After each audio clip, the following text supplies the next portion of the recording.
Bonjour à toutes et à tous, ici le français bien expliqué de Céline.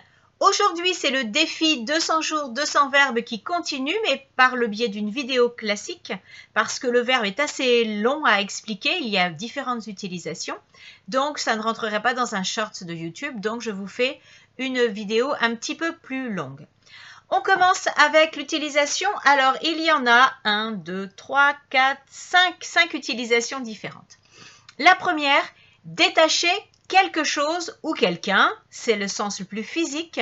Ça veut dire qu'on va enlever les liens qui maintenaient attachés une chose ou une personne. Les liens physiques, ça peut être une corde, du scotch, des choses comme ça. Exemple, j'ai détaché mon chien pour qu'il puisse courir dans les champs. Donc ça veut dire que j'ai enlevé sa laisse par laquelle je le retiens habituellement. Autre utilisation qui vient du mot tâche, la tâche, détacher quelque chose signifie qu'on va supprimer la tache d'un tissu, d'un vêtement.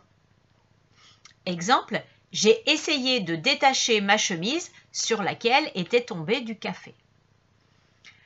Autre utilisation, détacher quelqu'un signifie qu'on va envoyer une personne qui est dépendante d'une institution pour que cette personne fasse une mission à l'extérieur de son travail habituel. Exemple, l'éducation nationale a détaché le professeur de ce collège pour qu'il aille s'occuper du ciné-club.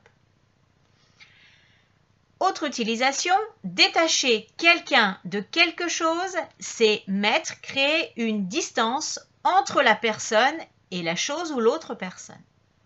Exemple, le psychologue tente de détacher son patient de son addiction au jeu. Dernière utilisation, se détacher de quelque chose ou de quelqu'un, c'est prendre soi-même de la distance avec une chose ou une personne. Exemple, je dois me détacher de lui car cette relation entre nous est toxique. Et voilà, à très bientôt pour un autre verbe.